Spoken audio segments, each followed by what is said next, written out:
ખેડામાં જળ વિસ્ફોટ બાદ સામે આવ્યા તારાજીના દ્રશ્યો। સતત 4 દિવસ વરસાદના કારણે અત્યારે હાલમાં બધી ડાંગર ડૂબી ગઈ છે અને પારાવાર નુકસાન થયેલું છે। ખેડામાં જળ વિસ્ફોટ બાદ હજુ પણ તારાજીના દ્રશ્યો સામે આવી રહ્યા છે। આ વખતે દ્રશ્યો મહેમદાવાદ તાલુકાના કુણા ગામના છે। જુઓ, ખેતરો હજુ પણ જળબંબાકાર છે। પાણી ન ઓસરતા ખેડૂતોની હાલત અત્યંત કફોડી છે। મહેમદાવાદ અને આસપાસના ગ્રામ્ય વિસ્તારોમાં 2 દિવસમાં 25 ઇંચ જેટલો વરસાદ વરસ્યો છે। પરિણામે આ દ્રશ્યો સર્જાયા। કુણા ગામની સીમ વિસ્તાર અને હીરાચંદની મુવાડીમાં હજારો વીઘા જમીનમાં વરસાદી પાણી ફરી વળ્યા છે। જ્યાં જુઓ ત્યાં માત્ર પાણી જ પાણી નજરે પડી રહ્યું છે। ખેડૂતોએ 1 વીઘા જમીનમાં 5 થી 7 હજાર રૂપિયાનો ખર્ચ કરી ડાંગરની રોપણી કરી હતી, જે હવે સંપૂર્ણપણે પાણીમાં ગરકાવ થઈ ગઈ છે। દાવો છે કે હવે જો પાણી ઓસરે તો પણ ખેડૂતોને નવેસરથી રોપણી કરવી પડે તેવી સ્થિતિ છે। પાણીના યોગ્ય નિકાલના અભાવે પાક નિષ્ફળ જતા ખેડૂતોને મોટો આર્થિક ફટકો પડ્યો છે। કુણા ગામના લોકોએ સરકાર પાસે મદદની ગુહાર લગાવી છે અને તાત્કાલિક સહાયની માંગણી કરી છે, જેથી ખેડૂતો પાણી ઓસર્યા બાદ નવી વાવણી કરી શકે। મહેસાણાના કડીમાં ખેડૂતની જાત મહેનત જિંદાબાદ। પાણી નિકાલ માટે તંત્ર ન પહોંચ્યું તો જાતે જેસીબીથી તોડી દીવાલ। અત્યારે હાલ ખેતરોમાં ઢેચણ हमारा पानी कपानी अंदर ही भरेला है અને લોકોને એરંડા મરચી ટામેટી બધું સાફ થઈ ગયું। મહેસાણાના કડી પંથકમાં તંત્રની ઘોર બેદરકારી સામે આવી। છેલ્લા 5 દિવસથી પડેલા ભારે વરસાદ બાદ ખેતરમાં પાણી ભરાઈ જતા કંટાળેલા ખેડૂતોએ આખરે રોષે ભરાઈને પોતે જેસીબી લાવીને માઇનોર કેનાલ તોડી પાણીનો નિકાલ કર્યો।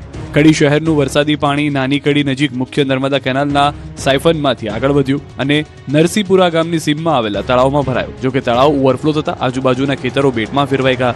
ખેડૂતોનો દાવો છે કે 200 વીઘાથી પણ વધુ જમીનમાં વાવેલો એરંડા, કપાસ, ડાંગર, ટામેટા, મરચા અને તુવેરનો ઉભો પાક પાણીમાં ગરકાવ થઈ ગયો। હવે ખેડૂતોને મોટું આર્થિક નુકસાન વેઠવાનો વારો આવ્યો છે। ખેડૂતોનો આરોપ છે કે નર્મદા વિભાગ તેમજ તંત્રને રજૂઆતો કરવા છતાં 3 દિવસ સુધી કોઈ જ કામગીરી ન કરી અને તેમનું મોંઘા ભાવનું બિયારણ નિષ્ફળ ગયું। એટલું જ નહીં, જ્યારે વરસાદ ન હતો ત્યારે પણ કેનાલની સફાઈ કરવા રજૂઆત કરી, પરંતુ પણ તંત્ર આંખ આડા કાન જ કરી રહ્યું। મેઘરાજાના પ્રહારથી ગુજરાતના વેપાર ઉદ્યોગને આર્થિક ફટકો, કરોડોનું નુકસાન। ગુજરાતમાં મેઘરાજાના પ્રહારથી વેપાર ઉદ્યોગ પર પણ મોટો ફટકો પડ્યો છે। રાજ્યના મુખ્ય હાઈવે પાણીમાં ગરકાવ થતા ટ્રાન્સપોર્ટેશન સંપૂર્ણ ઠપ થઈ ગયું છે। અમદાવાદના બાવળા બગોદરા હાઈવે સહિતના વિસ્તારોમાં પાણી ભરાતા ઉદ્યોગોને કરોડો રૂપિયાની નુકસાનીનો અંદાજ છે। હાઈવે પર જળબંબાકારની સ્થિતિ સર્જાતા સપ્લાય ચેઇન સંપૂર્ણપણે ખોરવાઈ ગઈ, જેના કારણે ફેક્ટરીઓમાં ઉત્પાદન ક્ષમતા પર સીધી અસર પડી છે। સેંકડો કન્ટેનરો રસ્તામાં અટવાઈ પડ્યા છે। આટલું જ નહીં, મુંબઈ પોર્ટ સુધી માલ પહોંચાડવામાં ભારે વિલંબ થયો, જેના પગલે લોજિસ્ટિક ખર્ચમાં પણ મોટો વધારો થયો। વરસાદને કારણે ઇન્ટરનેશનલ અને ડોમેસ્ટિક કાર્ગો બંનેને મોટી માઠી અસર પહોંચી છે। મુન્દ્રા પોર્ટથી મોકલવામાં આવતા તમામ કન્ટેનર અટવાઈ જતા આયાત અને નિકાસ ઠપ થઈ ગયા છે। ફેક્ટરીઓમાં કાચો માલ સમયસર ન પહોંચવાને કારણે ઉદ્યોગકારોની ચિંતામાં વધારો થયો છે। આમ હાઈવે પર પાણી ભરાવાને કારણે ગુજરાતની અર્થવ્યવસ્થાને મોટો ઝટકો લાગ્યો છે। કેબિનેટ બેઠકમાં લેવાયા 2 મહત્વના નિર્ણયો। હવે રાજ્યમાં આરસીસીના જ બનશે રોડ। રાજ્ય સરકારની કેબિનેટ બેઠકમાં અમદાવાદ શહેર અને રાજ્યના વિકાસ માટે 2 અત્યંત મહત્વપૂર્ણ નિર્ણયો લીધા છે। ભારે મેઘખાંગા થયા બાદ અમદાવાદના વેપારીઓને થયેલા નુકસાન અંગે સહાયની મોટી જાહેરાત કરવામાં આવી છે। બીજી તરફ રસ્તાઓની કાયમી સમસ્યા ઉકેલવા માટે મોટો પ્લાન તૈયાર કરાયો છે। સૌથી પહેલા વાત કરીએ અમદાવાદના વેપારીઓની। સુરતની તર્જ પર હવે અમદાવાદના નાના મોટા વેપારીઓ, દુકાનદારો અને લારી ગલ્લા ધારકોને પણ રાજ્ય સરકાર આર્થિક સહાય ચૂકવશે। આ માટે ફોટોગ્રાફી અને વિડીયોગ્રાફીના માધ્યમથી પારદર્શક સર્વે હાથ ધરાશે। સર્વે પૂર્ણ થયા બાદ નક્કી કરાયેલા ધારાધોરણ મુજબ સહાયની રકમ ચૂકવાશે। જે સુરતનો ઠરાવ છે એ જ પ્રમાણે જે નુકસાન અમદાવાદમાં થયું છે એ વેપારીને પણ એ જ પ્રકારની સહાય કરવાનો નિર્ણય આજે મંત્રીમંડળની બેઠકમાં થયો છે। બીજો સૌથી મોટો નિર્ણય રસ્તાઓને લઈને લેવાયો છે। ચોમાસામાં દર વર્ષે ધોવાઈ જતા અને તૂટી જતા રસ્તાઓની સમસ્યામાંથી મુક્તિ મેળવવા હવે રાજ્યમાં આરસીસી સિમેન્ટ કોન્ક્રીટના રોડ બનાવવાની જાહેરાત કરાઈ છે। મુખ્યમંત્રીની અધ્યક્ષતામાં લેવાયેલા આ નિર્ણય મુજબ હવેથી ભારે વાહનોની અવરજવર વાળા માર્ગો અને ઔદ્યોગિક વિસ્તારોમાં તબક્કાવાર માત્ર આરસીસી રોડ જ બનાવવામાં આવશે। આ નિર્ણયથી રોડનું આયુષ્ય તો વધશે જ, પરંતુ સાથે મરામત ખર્ચમાં પણ મોટો ઘટાડો થશે। હવે પછી જે કાંઈ રસ્તાઓ થશે એ સિમેન્ટ કોન્ક્રીટના રસ્તાઓ બનાવવાનો નિર્ણય એ માનનીય ભૂપેન્દ્રભાઈએ કેબિનેટમાં આજે અધિકારીઓને સૂચના આપી છે, એ પ્રકારનો નિર્ણય પણ લીધો છે। સુરતમાં ખાડીપુર માટે તંત્ર સામે જન આક્રોશ। ઠાલા વચનો મુદ્દે રેલી યોજશે, આવેદન આપશે। સુરતમાં વર્ષોથી સતાવતી ખાડીપુરની સમસ્યા સામે હવે જન આક્રોશ ફાટી નીકળ્યો। સુરત મહાનગરપાલિકાની કુંભકર્ણ નિંદ્રા સામે પૂર પીડિતોએ રણશીંગું ફૂંક્યું। પર્વત પાટિયા સ્થિત માધવબાગ ખાતે મોટી સંખ્યામાં એકઠા થયેલા અસરગ્રસ્તોએ બેઠક યોજી આંદોલનના મંડાણ કર્યા. સ્થાનિકોનો દાવો છે કે છેલ્લા 10 વર્ષથી તંત્ર માત્ર ઠાલા વચનો આપે છે. આ વખતે તો પહેલા જ વરસાદમાં બે વાર ખાડીના ગંદા પાણી ઘરોમાં ઘૂસી જતા નરકાગાર જેવી સ્થિતિ સર્જાઈ, જેથી હવે સણિયા, સારોલી, પર્વત પાટિયા, મઘોબ અને લીંબાદના લોકોની ધીરજ ખૂટી છે અને તંત્ર સામે બળાપો ઠાલ્યો છે. બેઠકમાં સ્થાનિકોએ ગંભીર આક્ષેપ કર્યો કે વાલક ખાડીને મીઠી ખાડીમાં ડાયવર્ટ કરવાનો નિર્ણય જ મોટી ભૂલ છે. મિલેનિયમ 4 નજીકના ગેરકાયદે દબાણોને કારણે પાણી બેક મારે છે. સ્થાનિકોએ માંગ કરી છે કે આ દબાણો દૂર કરવામાં આવે. દબાણો જ સમસ્યાનું મુખ્ય કારણ છે. સમગ્ર મામલે આગામી દિવસોમાં વિરાટ રેલી યોજી કલેક્ટરને આવેદનપત્ર આપશે. ગીર સોમનાથના ઉના સામતેર ગામે ધ્રુજી રહ્યો છે બ્રિજ, લોકોને હોનારતની ભીતિ. માંગ એક આ રસ્તો હમ કરવો પડે, કાયદેસર બંધ કરવો પડે. હાલ ગમે માણા મરી શક્યતા છે.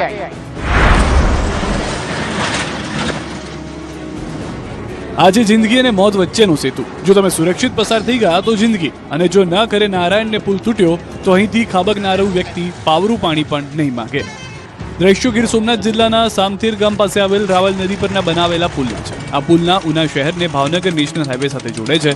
અહીંથી રોજ નાના મોટા અને ભારે વાહનો હજારોની સંખ્યામાં પસાર થાય છે. આરોપ છે કે ભારે વાહન પસાર થાય ત્યારે સમગ્ર પુલમાં ભારે કંપન અનુભવાય છે, જેના કારણે મોટા વાહન ચાલકો, બાઇક સવારો તેમજ મુસાફરોમાં ભયનો માહોલ છે. રાવલ નદી ઉપર આવેલો બ્રિજ હાલમાં એક સાઈડના ભાગમાં ધરાશાયી થઈ જાય તેવી સંભાવના છે. દાવો છે કે અનેકવાર રજૂઆત કરી પરંતુ નિંભર તંત્ર આંખ આડા કાન કરી રહ્યું છે. ત્યારે સવાલ એ છે કે શું તંત્ર હોનારતની રાહ જોઈને પગ પર પગ ચડાવીને બેઠું છે? બીજી તરફ અન્ય પરિસ્થિતિઓમાં દોડી જતા ધારાસભ્ય કેસી રાઠોડ પણ આ મુદ્દે મૌન કેમ છે? લોકોનું કહેવું છે કે દેશમાં અગાઉ સર્જાયેલ પુલ દુર્ઘટનાઓમાંથી બોધપાઠ લેવાની જરૂર છે. જો સમયસર સમારકામ નહીં થાય, જાનહાની બાદ જ તંત્ર જાગશે તો પછી માત્ર તપાસના આદેશો આપી શકાશે, કોઈનો જીવ પાછો નહીં લાવી શકાય. નવસારીમાં રેલવે ટ્રેક ધોવાતા થંભ્યા બાપુ ટ્રેનના પૈડા. આદિવાસી લોકોની આ જીવાદોરી છે એ બંધ થઈ ગઈ છે. ગાયકવાડી શાસનકાળથી દોડતી લગભગ 100 વર્ષ જૂની ઐતિહાસિક બિલીમોરા વઘઈ નેરોગેજ ટ્રેનના પૈડા ફરી એકવાર થંભી ગયા. આ ટ્રેનને લોકો પ્રેમથી બાપુની ટ્રેન તરીકે ઓળખે પણ છે. કોરોના મહામારી બાદ હવે પહેલીવાર વિનાશક પૂરના કારણે આ ટ્રેનની સફર અટકી છે. અંબિકા અને કાવેરી નદીમાં આવેલા વિકરાળ પૂરના કારણે અનેક સ્થળોએ રેલવે ટ્રેકને ભારે નુકસાન પહોંચ્યું, જેના કારણે ટ્રેન સેવા સંપૂર્ણપણે બંધ કરવામાં આવી. હવે સવાલ એ છે કે આ ઐતિહાસિક ટ્રેન ફરી ક્યારે પાટા પર દોડતી થશે? આદિવાસી વિસ્તાર માટે જીવાદોરી સમાન ગણાતી આ ટ્રેન હજારો વિદ્યાર્થીઓ, શ્રમિકો અને રોજિંદા મુસાફરો માટે આશીર્વાદરૂપ, પરંતુ ટ્રેન બંધ થતા હવે વિદ્યાર્થીઓને ટ્રેનમાં મુસાફરી કરવાને બદલે ટ્રેનના જ પાટા પર ચાલીને શાળાએ જવા મજબૂર થવું પડ્યું છે. લોકો પણ પૂછી રહ્યા છે, આખરે ક્યારે ફરી દોડશે બાપુની ટ્રેન? આ તરફ વલસાડ ભીલાડ રેલવે સ્ટેશન નજીક એક મોટી ટ્રેન દુર્ઘટના ટળી. વિરારથી ભરૂચ તરફ જઈ રહેલી મેમુ ટ્રેનનું એન્જિન પાટા પરથી ઉતરી ગયું. વિરારથી ભરૂચ તરફ જઈ રહેલી ભરૂચ મેમુ ટ્રેન આગળ વધી રહી હતી. ટ્રેન જ્યારે ભીલાડ રેલવે સ્ટેશન નજીક પહોંચવાની તૈયારીમાં જ હતી, બરાબર એ જ સમયે અચાનક ટ્રેનનું એન્જિન પાટા પરથી ખડી પડ્યું અને ટ્રેનમાં સવાર અફરાતફરી મચી ગઈ. જોકે સદનસીબે દુર્ઘટના ટળતા લોકોએ ઈશ્વરનો આભાર માન્યો. અકસ્માત બાદ રેલવે સ્ટાફ તાત્કાલિક ઘટના સ્થળે પહોંચી ગયો હતો. ઉપલેટામાં આખલો ગાંડો થયો, સુરતમાં એરપોર્ટ પર પહોંચી ગઈ ગાય.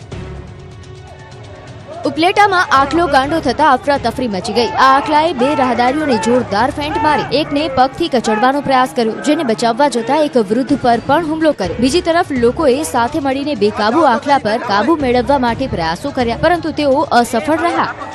જુઓ ઉપલેટાના ગાંધી ચોકના આ દ્રશ્યો છે. આખલાને અચાનક જ જાણે કંઈ થઈ ગયું અને રસ્તે જતા રાહદારી પર તૂટી પડ્યો, સિંગડે ભરાવ્યો અને પગથી કચડવાનો પ્રયાસ થયો. આ ઘટનાને જોતા કેટલાક લોકો આ યુવકની મદદે દોડ્યા, જેમાંથી સામેથી એક વૃદ્ધ પણ આવ્યા. તેને જોતા જ આખલો જાણે તેનો જીવ લેવા તેમની તરફ દોડ્યો અને વૃદ્ધને પણ ઉલાડ્યા. ત્યારબાદ ગાંધી ચોકમાં લોકોના ટોળે ટોળા ઉમટી પડ્યા. કેટલાક યુવાનોએ જીવના જોખમે આખલાની આંખ નીચેથી વૃદ્ધનો પગ પકડીને માંડ માંડ બચાવ્યા. આ જ દરમિયાન ચોકમાં ઉભેલા કેટલાક લોકોએ દોરી વડે આખલાને બાંધવાનો પ્રયાસ કર્યો, પરંતુ થોડી જ વારમાં આખલાએ દોરડું તોડાવી નાખ્યું અને બજાર તરફ ભાગી ગયો. હવે આ આખલો અન્ય લોકોને ઈજાગ્રસ્ત કરે તે પહેલા પાંજરે પૂરવાની માંગ ઉઠી છે. આ તરફ ગાયે સુરત એરપોર્ટને માથે લીધું. આ સાથે દેશના મહત્વના અને ઝડપથી વિકસી રહેલા સુરત ઇન્ટરનેશનલ એરપોર્ટની સુરક્ષા વ્યવસ્થા સામે સવાલો ઉઠ્યા. એરપોર્ટના પાર્કિંગ એરિયા નજીકના મુખ્ય માર્ગ પર ગાય દોડતી દેખાઈ.